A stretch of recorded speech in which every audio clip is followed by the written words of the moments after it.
할렐루야. 아멘. 할렐루야. 아멘. 오늘 거룩한 주일 아침에 하나님 앞에 나와 예배하시는 여러분 모두에게 하나님의 크신 은혜와 축복이 가득하시기를 주님의 이름으로 축원합니다. 아멘. 축원합니다. 아멘. 어제 수련회가 청년부 수련회가 잘 끝났습니다. 많은 청년들이 참여를 했고요. 46명 정도. 살짝 놀라셔도 괜찮습니다. 한 46명 정도 청년들이 함께 참여를 했습니다. 또 이제 강사님들도 여러분이 참여해 주셔서 정말 이 박사님 동안 여태까지 먹어보지 못했던, 구경해보지 못했던 그런 또 식탁을 또 잘 준비해 주셔서 너무너무 행복한 그런 시간이었습니다. 다 좋은데 한 가지가 딱 좀 아쉬웠어요. 그게 뭐냐면 제 목소리가 이렇게 되어버렸습니다. 그래서 조금 듣기가 불편하시더라도 이해를 해주시고 함께 하나님의 말씀의 은혜를 나눌 수 있기를 주님의 이름으로 축원합니다. 어떤 여행을 좋아하는 집사님이 있었습니다. 이 집사님이 교회에다가는 목사님 저 단기 선교 갔다 올게요. 선교를 갔다 온다고 거짓말을 하고 여행을 간 거예요. 아프리카로 여행을 갔습니다. 많은 사람들이 이제 여행을 이제 쭉 돌아다니는데요. 다른 여행객들과 함께 여행을 다니다가 좀 새로운 곳을 가보고 싶은 거예요. 낯선 곳을 가보고 싶은 거예요. 그래서 여행객들이 함께 돌아다니다가 거기 그 자리에 그 모임에서 이탈을 해가지고 혼자 이렇게 막 돌아다니는 겁니다. 아프리카 여기저기로 가다 보니까 너무너무 신기하고 재미있는 것들이 많은 거예요. 야, 이런 것도 있네, 저런 것도 있네 라고 하면서 여기저기를 돌아다니다가 그만 길을 잃어버렸습니다. 어떡하지? 말이 통하는 것도 아니잖아요. 막 어떻게 길을 찾으려고 막 헤매다 보니까 더 이상한 곳으로 갔고 끝내는 어디까지 갔냐면 아프리카 원주민들이 사는 마을까지 들어가 버린 거예요. 근데 우리가 영화 같은 데서 보지 않습니까? 아프리카 원주민들은 그 사람을 잡아먹는 막 이런 사람들이라고 생각을 하잖아요. 근데 그 원주민들을 딱 만나는 거예요. 뭐 이렇게 간단하게만 가리고 막 이렇게 하는 사람들을 만난 겁니다. 그때 이 집사님이 순간적으로 어떤 생각이 들었냐면, 야, 이제 나는 죽었구나. 저들의 밥이 되겠구나. 라고 하는 생각이 들어서 너무너무 절망이 된 거예요. 근데 그 순간에 하늘에서 빛이 쫙 비치더니 하나님의 음성이 이렇게 들립니다. 걱정하지 마라. 넌 아직 안 죽었다. 그런 얘기가 들리는 거예요. 야, 하나님의 음성이 들리는 거 보니까 하나님 나를 도와주실래나 보다. 예, 하나님 제가 어떻게 하면 될까요? 어떻게 하면 저를 살려주시겠어요? 그랬더니 하나님이 이렇게 이야기하십니다. 야, 네 발밑에 큰 돌 하나 있지? 예, 그 돌을 들어. 예, 그 돌을 갖다가 네 앞에 있는 추장에게 던져. 그러는 거예요.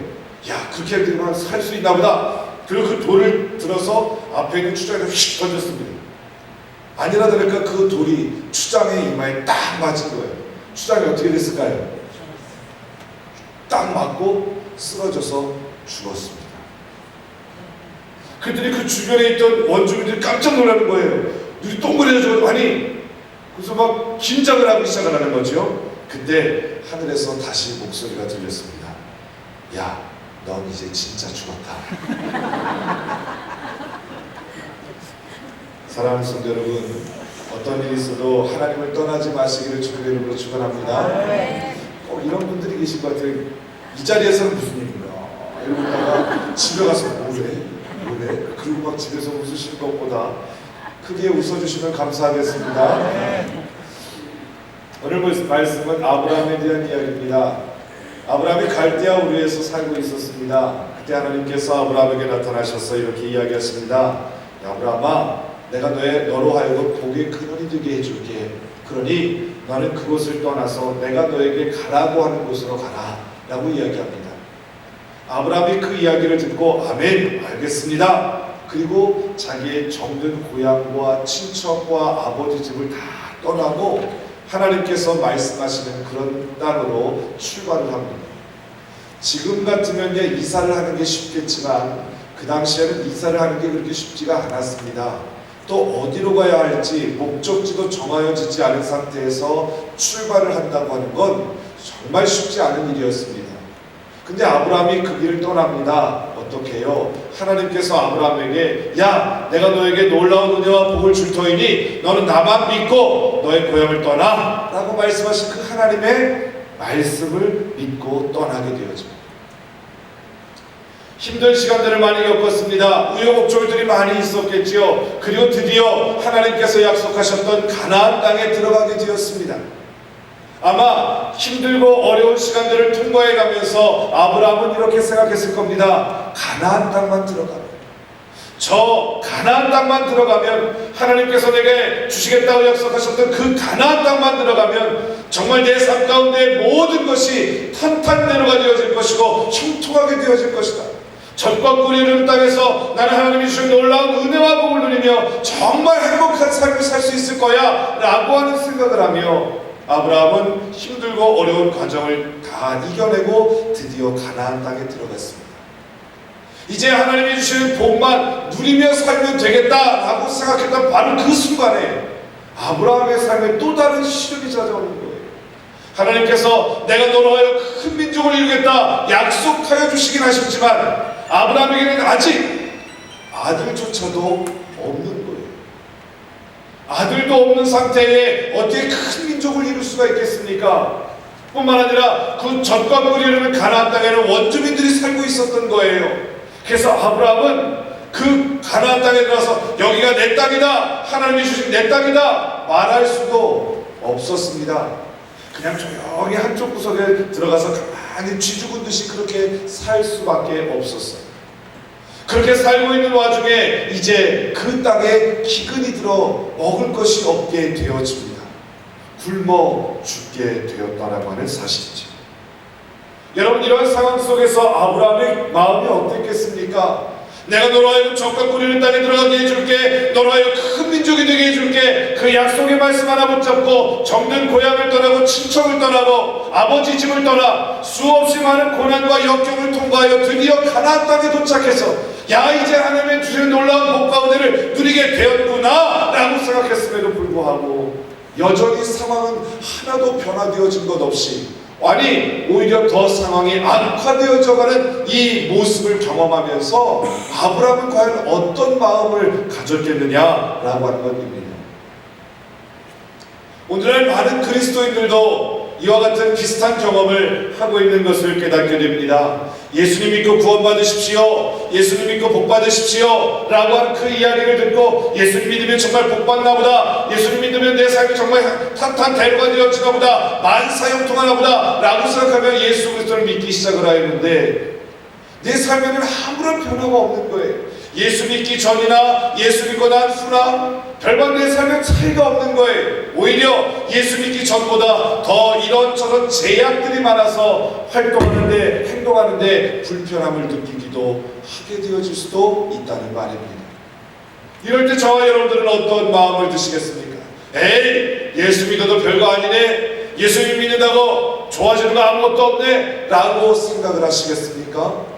오늘 아브라함의 모습이 바로 오늘 저와 여러분들이 이 시간 이 자리에서 느끼고 있는 똑같은 고민을 아브라함은 느꼈다라고 하는 사실입니다.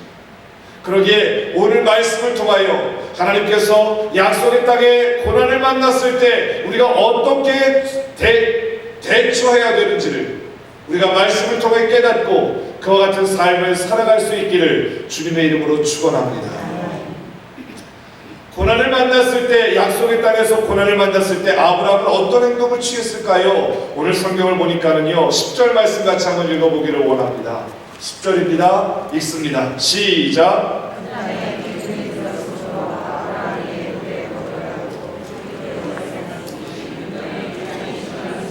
네, 아브라함이 했던 첫 번째 행동, 아브라함이 고난을 만나고 했던 첫 번째 모습은 뭐냐면 일단 살고 보자 라고 하는 모습이었어요. 뭐 하자고요? 일단 살고 보자. 야, 아무리 젖과 꿀이 흐르는 땅이고 아무리 약속의 땅이라 할지라도 기근이 들었잖아, 살 수 없잖아, 먹을 게 없잖아. 그러니 일단 살고 보자. 어떻게? 애굽으로 내려가자. 하나님께서는 아브라함에게 가나안 땅에 있으라 라고 말씀하셨지만, 야, 살고 봐야지. 하나님의 말씀이고 뭐고 일단 내가 살아야 하나님도 있는 거 아니야. 일단 내가 어떻게 목숨이라도 부지해야 하나님의 은혜를 받을 수 있을 거 아니야 라고 생각하며 아브라함은 가나안 땅에 있지 못하고 애굽으로 내려갑니다. 여러분, 내려간다라고 하는 표현을 히브리어로는 야라드라고 하는 단어로 사용하고 있습니다. 이 야라드라고 하는 단어는 어떤 의미냐면 높은 곳에서 낮은 곳으로 옮겨간다 이런 뜻이에요. 그런데 여기에 영적인 의미가 더하여지면 어떻게 하냐면 우리의 믿음이 성숙한 믿음이었다가 우리의 믿음이 낮은 믿음으로 추락한다 이런 뜻입니다. 지금 아브라함은 내려갔다라고 이야기합니다. 참 신기하죠? 제가 온양에 있었거든요. 근데 온양에서 서울을 간다 할 때는 어떻게 간다라고 표현할까요? 올라간다. 그렇지 않습니까? 서울에서 온양으로는 그게 당연하잖아요. 근데 어떤 분은요, 서울 내려갔다 와 그렇게 표현하시는 거예요. 그래서 서울을 내려갔다 와요? 올라가는 거 아닌가요? 서울 내려갔다 와 그렇게 얘기하시더라고요. 왜요? 자부심이 있는 거예요. 서울이 우리나라의 수도이긴 하지만 그래도 온양이 너무너무 살기 좋다 이런 생각에 야 서울 내려갔다 와 이렇게 얘기합니다. 야 참 재미있는 생각이다 라고 생각이 들기도 했었습니다. 마찬가지예요. 지금 우리의 믿음이 내려간다는 거예요. 우리의 신앙이 떨어졌다는 거예요. 아브라함이 지금 가나안에서 애굽으로 내려간다라고 하는 표현은 아브라함의 믿음이 떨어졌다는 것을 상징적으로 우리에게 보여줍니다. 반면에 약속의 땅을 향하여 본토 친척 아비 집을 떠나 내가 너에게 명할 곳으로 뭐하라? 가라. 가라라고 표현되어 있습니다. 가라라고 하는 그 말은 뭐냐면 얄라크라고 하는 단어입니다. 하나님을 믿는 믿음으로 가는 것, 그것은 얄라크입니다. 그런데 지금 아브라함이 가나안에서 애굽으로 내려갔다라고 하는 그 말은 야라드라고 하는 단어를 썼다는 거예요. 그 얘기는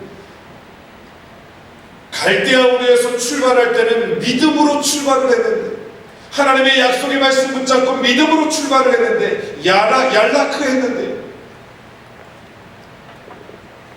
가나안 땅에 기근이 들어서 그 가나안에서 애굽으로 내려갈 때는 야라드 믿음이 떨어졌다는 것을 의미합니다. 그런데 우리는 이렇게 아브라함의 모습을 손가락질만을 할 수 없을 줄로 압니다. 왜요? 어려움을 만나는 사람들에게 있어서 너무나도 자연스럽게 나타나는 행동이 일단 살고 보자라고 하는 행동 아니겠습니까? 그러게 아브라함의 행동을 우리는 너무나도 잘못되었다라고 그렇게 책망할 필요는 없을 줄로 압니다. 그러나 여러분, 오늘 말씀이 우리에게 주는 메시지는 분명합니다. 하나님의 약속을 받은 자라 할지라도 고난의 문제를 피할 수는 없다라고 하는 사실입니다.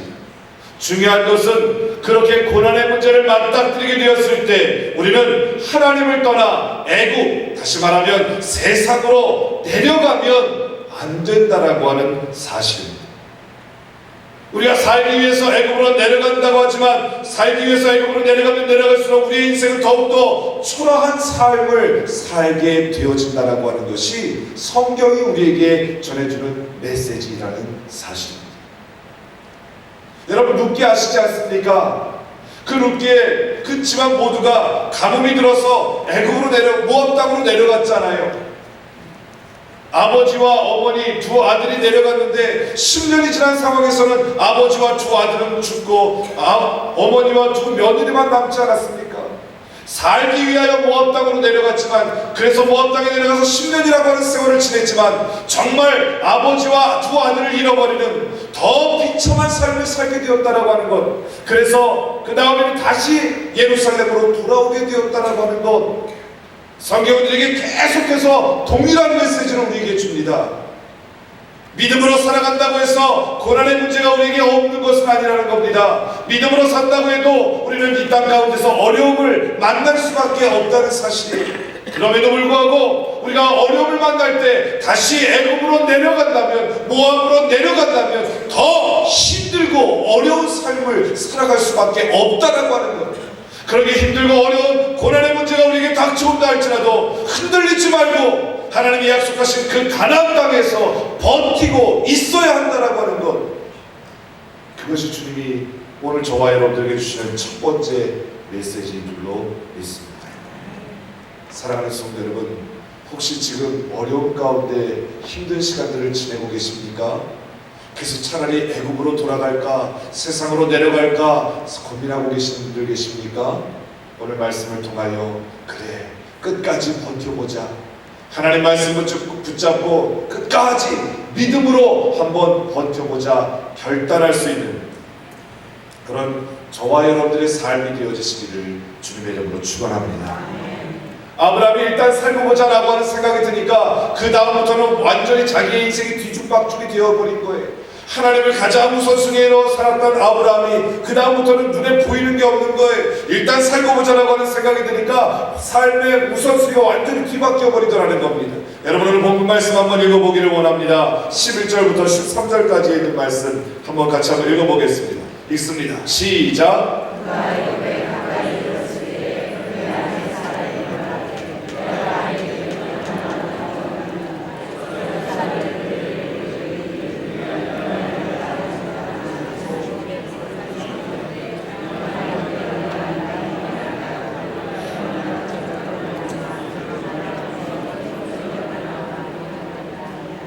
아멘. 지금은 아브라함이 뭐라고 얘기하냐면 자기 부인을 보고 누구라고 얘기하자고? 여동생이라고 얘기하라는 거예요. 왜? 너가 너무너무 예쁘기 때문에. 좀 이해가 안 가죠? 이 당시에 아내 사례가 나이가 몇 살 정도 됐을까요? 네? 갈대아울에서 떠났던 게 몇 살이에요? 75세였어요. 그럼 지금 몇 살쯤 됐을까요? 아내 사례는 10살 미만이었거든요. 아래였거든요. 최소한 65세. 지금 65세 되신 분 계신가요? 어우, 감사합니다.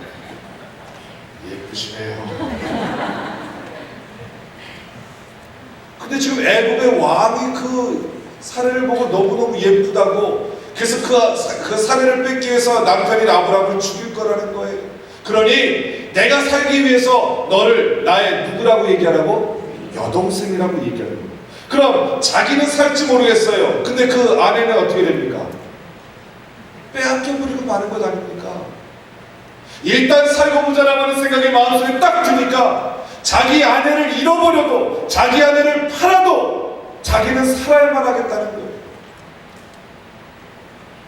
이게 우리가 애굽으로 내려가지 말아야 될 중요한 이유입니다. 일단 살고 보자라고 하는 생각이 들게 되어지면 무엇이 중요한지 무엇이 덜 중요한지, 무엇을 붙잡아야 될지 무엇을 놔버려야 될지를 구분이 안 가는 거예요.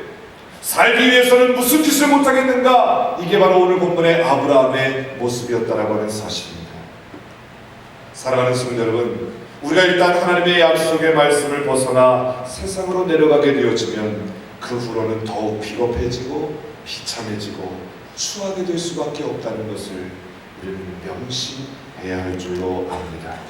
그러기에 우리는 어떤 고난의 상황을 만난다 할지라도 하나님을 떠나서는 안 된다는 것이죠. 끝까지 하나님과 함께하는 저와 여러분의 모습이 되어주시기를 주님의 이름으로 축원합니다. 왜 이렇게 되었을까요? 믿음으로 갈대아울을 보기 좋게 출발했던 아브라함이 왜 한순간에 이렇게 인생이 뒤죽박죽이 되어지고 정말 초라하고 비참한 모습으로 되었을까요? 오늘 본문을 가만히 보니까 그 이유는 딱 한 가지였습니다. 왜 그랬냐면요, 하나님의 약속의 말씀을 놓쳐버렸기 때문이에요. 뭘 놓쳤다고요? 약속의 말씀. 마태복음에도 그런 이야기의 본문이 나오지 않습니까?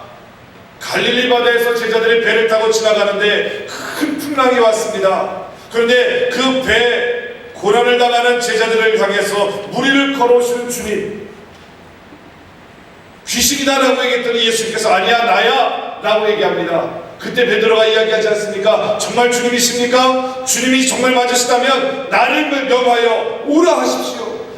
풍랑이는 그 바다를 걸어서 주님께로 갈 수 있도록 명령해 주십시오. 주님이 이야기하십니다. 오라. 그랬더니 어떻게 됩니까? 배에서 내려서 풍랑이는 바다로 첨벙 뛰어들었는데 가라앉지 않는 거예요. 한 발짝 두 발짝 첨벙 하면서 예수님께로 걸어가는 베드로의 모습을 볼 수가 있습니다. 신기하네. 신기하네. 와, 정말 내가 무리를 걷고 있어.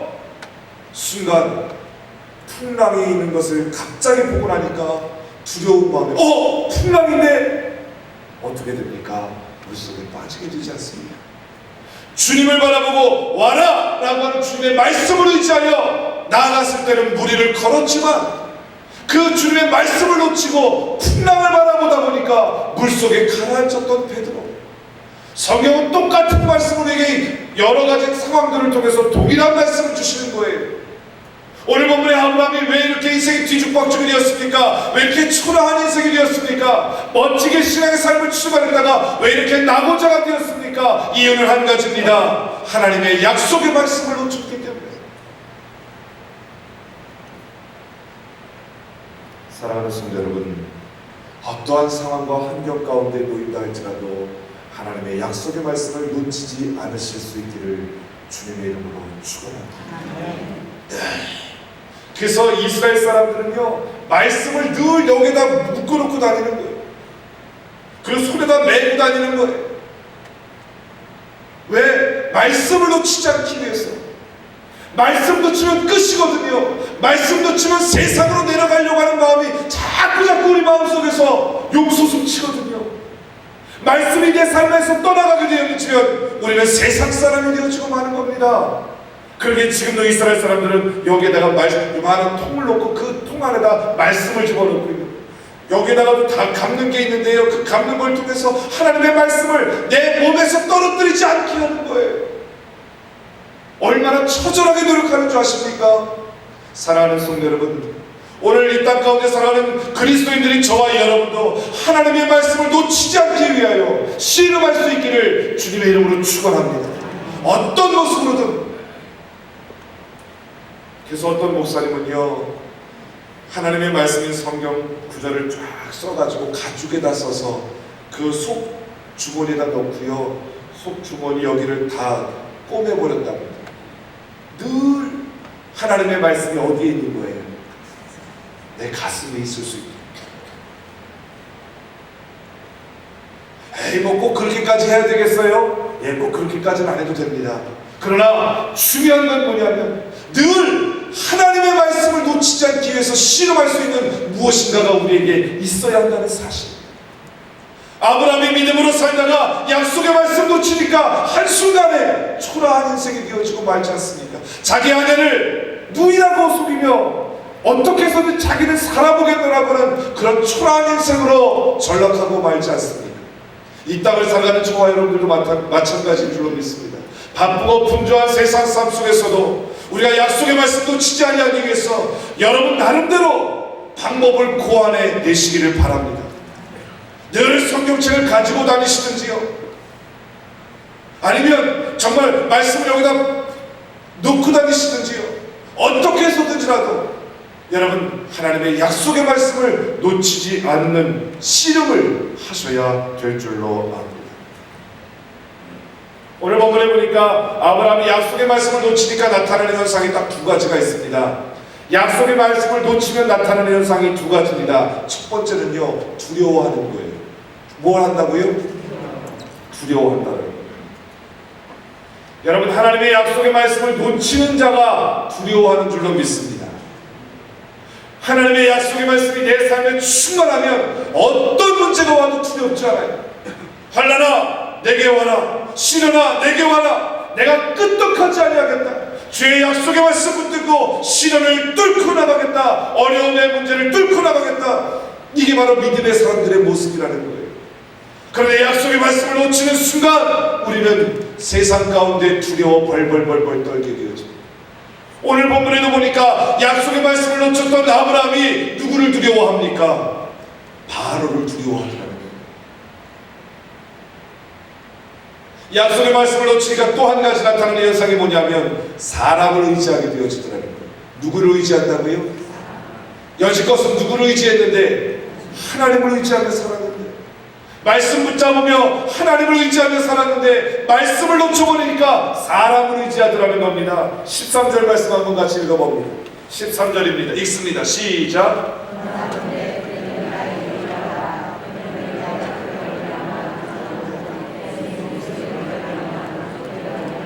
내가 그대로 말미암아 안전하고 내 목숨이 그대로 말미암아 보존돼.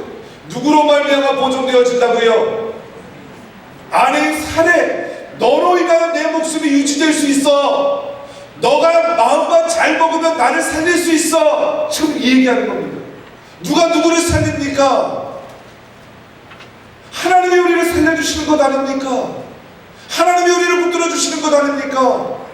근데 하나님의 약속의 말씀을 놓쳐버리니까 사람을 의지하는 거예요. 너가 나를 살릴 수 있어. 그래, 네가 조금 힘들더라도 눈 딱 감고 내 여동생이라고만 얘기했죠. 사랑하는 성도 여러분, 하나님의 약속의 말씀을 놓치게 되어지면 우리는 두려움 가운데 벌벌벌벌 떨게 되어지고, 하나님의 약속의 말씀을 놓치게 되어지면 사람을 의지할 수밖에 없다라고 하는 사실, 이게 아브라함이 실수한 모습이라는 거예요. 그러면 어떻게 합니까? 이대로 아브라함이 주저앉고 말았을까요? 아니요, 오늘 성경은 진짜 중요한 말씀은 여기서부터 시작이 되어집니다. 아브라함이 일단 살고 보자라고 하는 생각을 가지고 그 생각 속에서 이제 완전히 삶의 우선순위가 뒤죽박죽이 되어버립니다.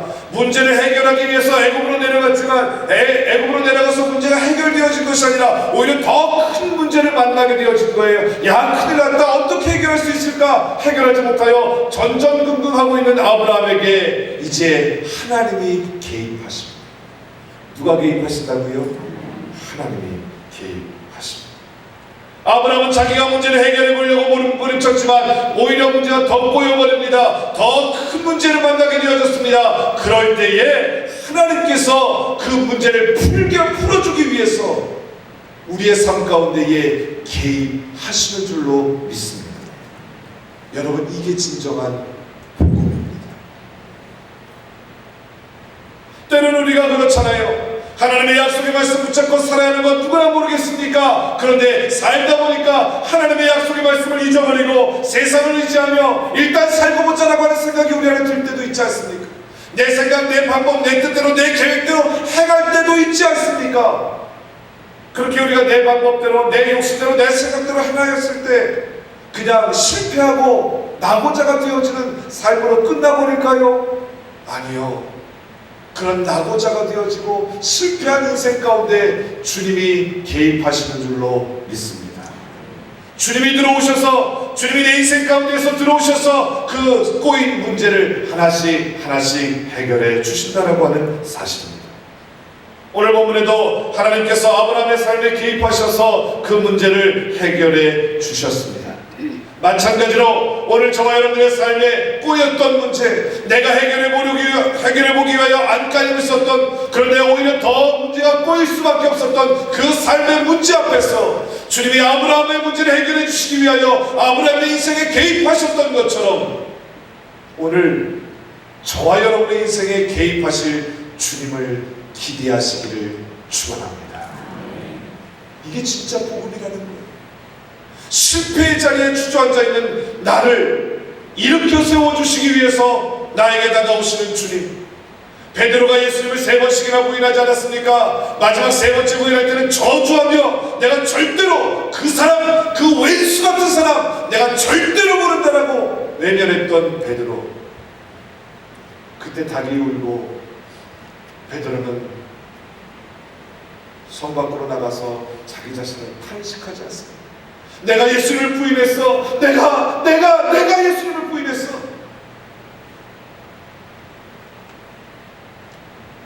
부활하신 주님이 그 베드로에게 다시 찾아오시지 않으십니까?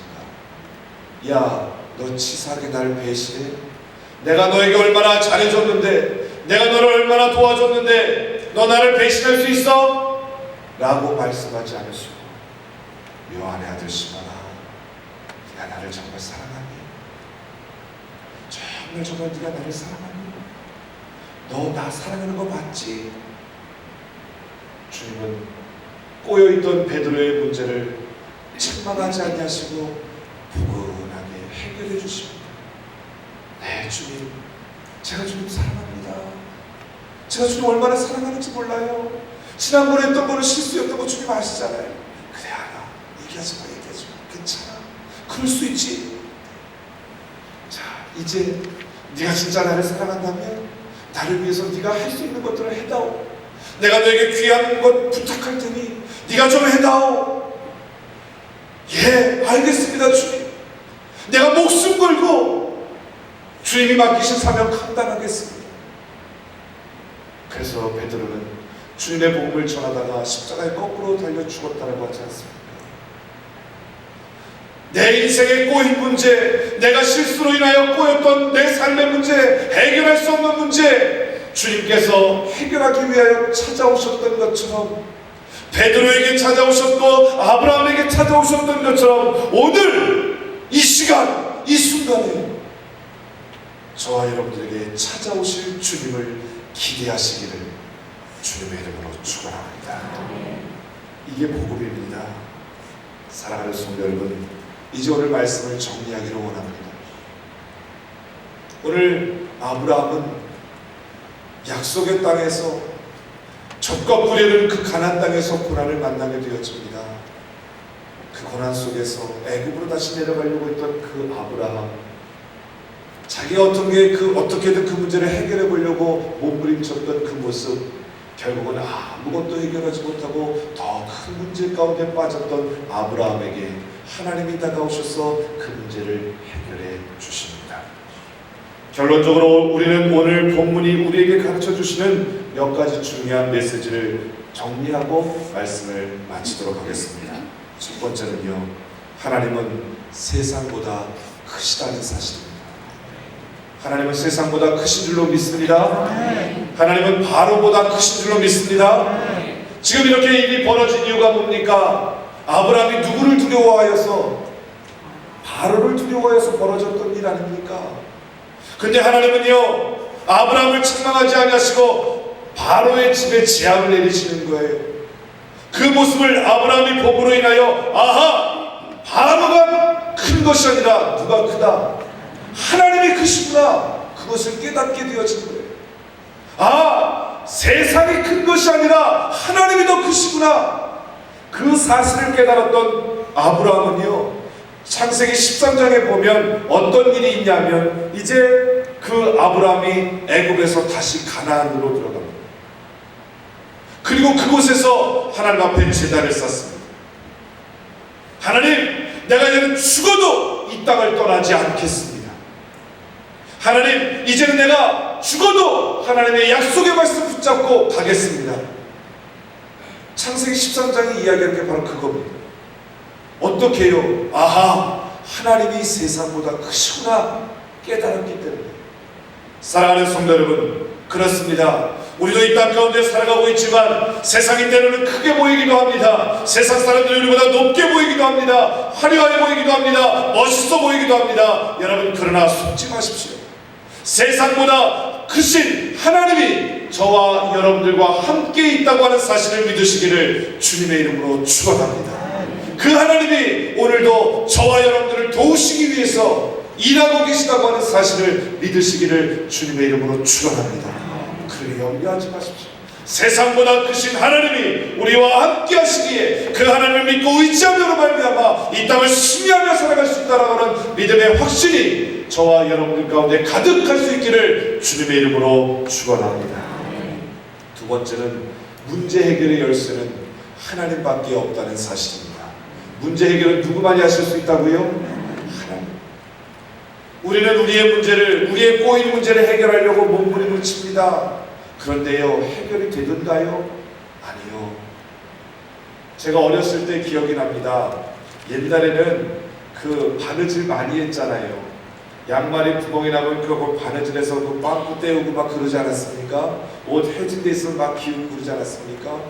그래서 집에 보면 늘 가까이 했던 것 중에 하나가 뭐냐면 그 반지꼴이라고 해가지고 그 실 있고 뭐 바늘 있고 이런 것들 많이 있었지 않았습니까? 한 번은 그 어머니가 야 분이 좀 침침하니까 네가 좀 바늘에다 실을 좀 꿰다오 그러시는 거예요. 그래서 네, 그리고 반지꼬리에서 그 실 타래가 있는데 그 실타래에서 실을 이제 푸는데 이게 엉키기 시작을 하는 거예요. 풀어보려고 아무리 애써도 더 엉켜지기만 하는 거예요. 땀을 뻘뻘 흘리면서 풀어보려고 해도 안 되는 거예요. 그때 어머니가 오십니다. 야, 뭐하냐? 좀 그 바늘에다가 실 좀 꿰달랬더니 뭐 하는 거야? 엄마 안 돼. 실이 꼬여서 엉켰어. 최선을 다했는데 안 돼. 그때 어머니가 하셨던 말씀이 아직도 기억이 납니다. 야, 이 녀석아, 이거 꼬였으면 네가 해결하려고 하지 말고 나에게 가져와야지. 네가 할 수 있겠냐? 내가 할 수 있지. 그리고는 그 꼬인 실을요, 어머니는 순간에 뭐 이렇게 만지시더니 쫙 풀어버리시는 거예요. 나는 땀을 뻘뻘 흘리면서 풀려고 해도 풀려지지 않았던 그 엉켜있던 실타래가 어머니 손에 가니까 금방 풀려지더라는 겁니다. 여러분, 우리가 우리의 문제를 해결하려고 할 때는 오히려 문제가 더 꼬여질 수밖에 없는 거예요. 그럴 때는 어떻게 합니까? 그 문제 우리가 풀려고 해결하려고 하는 것이 아니라 주님께 가져가는 거예요. 주님, 이렇게 엉킨 실타래 주님 풀어주세요. 나는 못 풀겠으니 주님이 도와주세요. 여러분, 우리가 약속의 땅에서 고난을 당하게 되어질 때 가장 지혜로운 모습은 내가 문제를 해결하려고 하는 것이 아니라 그 문제를 주님께 가져가는 것인 줄로 믿습니다. 그러기에 주님께 머리를 숙이고 주님의 도움을 구하는 것, 그것이 진정 지혜로운 자의 모습인 줄로 믿습니다. 마지막 세 번째요, 약속의 땅에도 기근이 찾아온다는 하는 사실. 믿음의 삶을 살다고 해도 여전히 우리의 삶에는 고난의 문제가 있다는 거예요. 왜? 우리는 아직도 죄가 가득한 세상 가운데 살고 있잖아요. 우리는 믿음의 사람이라고 말하지만 우리는 아직 온전하지 않잖아요. 뿐만 아니라 세상 사람들이 득실하는 이 세상에 여전히 우리가 살고 있기 때문에 이 세상 가운데 살고 있는 한 고난은 우리가 피할 수 없는 것입니다. 그러게 여러분, 고난이 닥쳐온다고 할지라도 좌절하거나 절망하는 것이 아니라 우리가 꼭 붙잡아야 될 것이 있다면 하나님의 약속의 말씀인 줄로 믿습니다. 그 약속의 말씀을 붙잡고 오늘도 고난의 현장에서 당당히 주님이 나와 함께 하시고 주님이 내 꼬인 문제를 해결해 주실 거라고 하는 믿음을 가지고 주님께 엎드려 기도할 때에 우리의 문제를 해결해 주시는 주님을 경험함으로 말미암아 아하, 이렇게 살아가는 거구나, 이 땅 가운데서 믿음의 사람은 이렇게 살아야 되는 것이구나 라고 하는 것을 깨달으며 믿음으로 당당히 승리하며 살아갈 수 있는 저와 여러분들의 삶이 되어주시기를 주님의 이름으로 축원합니다. 축원합니다. 기도하시겠습니다. 하나님, 약속의 땅에서 고난을 만날 때 두려워하거나 사람을 의지하지 말게 하시고 오직 우리와 함께 하시겠다 약속하신 그 주님 앞에 머리를 숙일 수 있도록 붙들어 주옵소서. 약속의 땅에서 만난 고난으로 인하여 쓰러지지 않게 하시고 승리하는 그리스도인 되게 도와주옵소서. 예수님의 이름으로 기도드립니다. 아멘.